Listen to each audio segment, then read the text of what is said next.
Opendoor just came through one of its most brutal trading sessions in recent memory. On Tuesday, the stock closed down more than 15%, dropping by $1.30 to finish the day at $7.08 per share. The selling pressure was intense, triggered by the revelation that Access Industries, one of Opendoor's major institutional holders, had unloaded 12 million shares.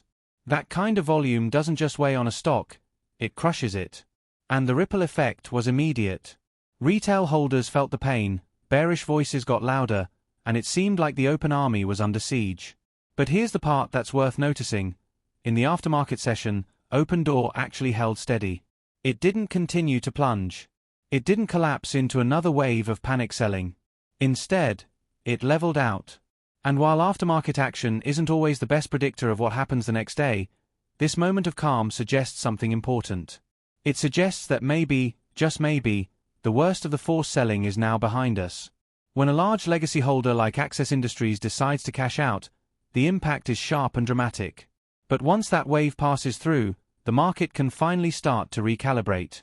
And that's what we might be seeing here. After 3 consecutive red days, capped by Tuesday's brutal close, the aftermarket calm feels like the market taking a breath. For long-term investors, that breath matters. It signals that the sell-off wasn't about the company failing or the narrative collapsing, but about one big player exiting the field.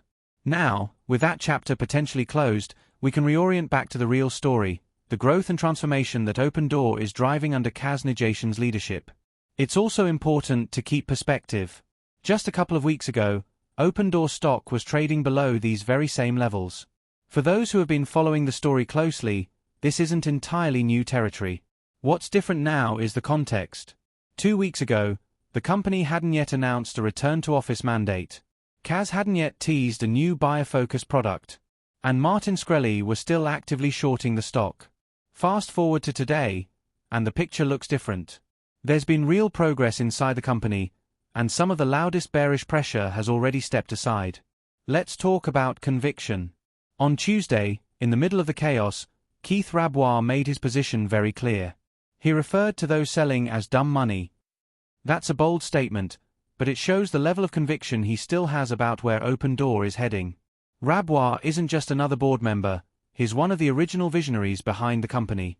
He understands its mission better than most, and if he's dismissing the sellers as short-sighted, it's a signal that his long-term belief in the company remains intact. Eric Jackson, too, remains bullish. He's taken some heat recently, particularly after mentioning another stock, BETR, which some investors felt distracted from the Opendoor narrative. But Tuesday's events actually vindicated him. The big drop wasn't about his comments. It was about Access dumping 12 million shares. Jackson is still long Opendoor, still comparing its potential to a generational retail revolution, and still vocal about the opportunities ahead.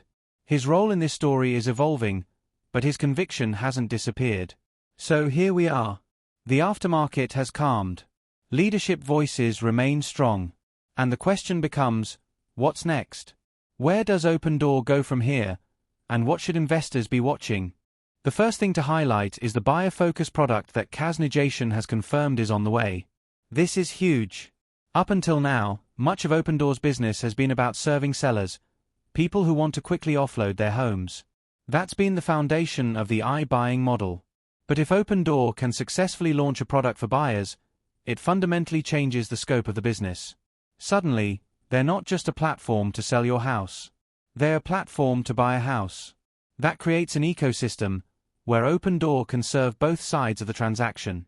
And when you have both sides, you unlock cross-selling opportunities, new revenue streams, and stronger customer loyalty.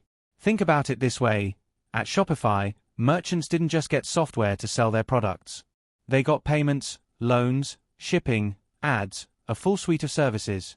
Kaz has talked about this directly, saying that he wants Opendoor to be the same for homeowners. The buyer product is the first step toward that. It's not just about flipping homes. It's about building a software-first platform that tilts the housing market in favor of owners, not renters. That's the bigger mission. And it's why this product launch matters so much.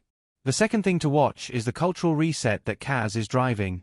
Starting September 29th, Opendoor will officially become an in-office company.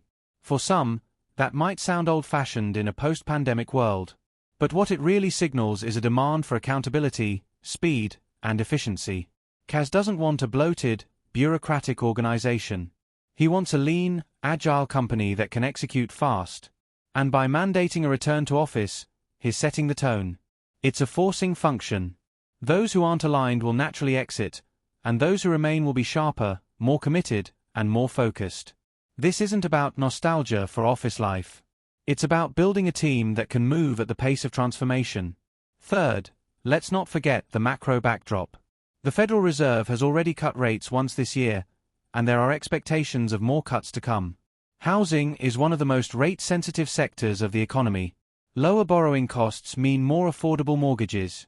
More affordable mortgages mean more buyers entering the market. And more buyers entering the market means more transactions for Opendoor to capture. Every cut the Fed makes is like fuel for Opendoor's flywheel. It doesn't solve every problem, but it creates a supportive environment for growth. Fourth, insider conviction. Co-founder Eric Wu recently bought nearly $3 million worth of Opendoor stock at around $6.65 per share. That's a huge vote of confidence. Insiders don't make purchases of that scale unless they truly believe in the future of the company. It's one thing for retail investors to say they believe. It's another thing entirely for a co-founder to put millions of dollars of his own money on the line. That action speaks louder than words. And then there's Kaz himself. His compensation package is structured in a way that aligns directly with shareholders. The majority of his upside comes from performance-based equity grants that vest in tranches tied to stock price milestones, going all the way up to $33 per share. That means he doesn't get rewarded just for showing up. He gets rewarded for execution, for delivering results, for driving the stock higher. His incentives are the same as yours. That alignment is rare, and it's powerful. Now, we can't ignore the short side of the story. Yes, short interest is still high. Institutions like Jane Street, SquarePoint, Simplex, and Walleye remain short. But one of the loudest bears, Martin Shkreli, has already closed his position. He covered at $8.90, saying there are better short opportunities elsewhere. That's meaningful. It doesn't mean all the shorts are gone, but it does mean that some are reconsidering their conviction. Every short that closes reduces downward pressure and adds potential upside fuel. If Opendoor keeps executing and delivering positive surprises, the squeeze narrative could re-emerge in a powerful way. So where does that leave us? The way I see it, Tuesday's aftermarket calm was more than just a quiet session. It was a signal. A signal that the forced selling might finally be over. A signal that the market is ready to reorient back toward the growth and transformation narrative. A signal that the open army can catch its breath after a bruising few days. The path forward won't be smooth. There will still be volatility. There will still be red days. But the bigger story hasn't changed. Opendoor is still a company in the middle of a full-scale reset. It's still rolling out new products, reshaping its culture, and aligning leadership with shareholders. It's still operating in a macro environment that's becoming more supportive. And it's still backed by insiders and advocates with strong conviction. For investors, the takeaway is simple: don't confuse turbulence with failure. Tuesday's drop was about one big institution exiting the field. It wasn't about the company losing its way. The calm aftermarket shows that the storm may be passing. And now the focus shifts back to what matters: growth, transformation, and execution. As Keith Rabois put it, the sellers are dumb money. That's his blunt way of saying that conviction isn't built on fear. It's built on vision. It's built on believing in the mission even when the price action is painful. Eric Jackson still sees the long-term opportunity. Eric Wu is literally buying into it. Kaz is building for it. And the open army is holding for it. So as we look ahead to the coming days and weeks, the key is to stay focused on the catalysts. Watch for the buyer product launch. Watch for the cultural reset to take hold. Watch for the Fed's next move. Watch for the shorts to flinch. And above all, remember that calm is often the moment right before momentum shifts. Opendoor isn't just a stock chart. It's a company rewriting its DNA in real time. It's a company with a mission to tilt the housing market in favor of owners. And it's a company with leadership, insiders, and advocates who are betting on its success. Tuesday's aftermarket calm may have felt like nothing. But in the bigger picture, it might have been the first sign that the storm is finally passing and that a new chapter of growth is about to begin.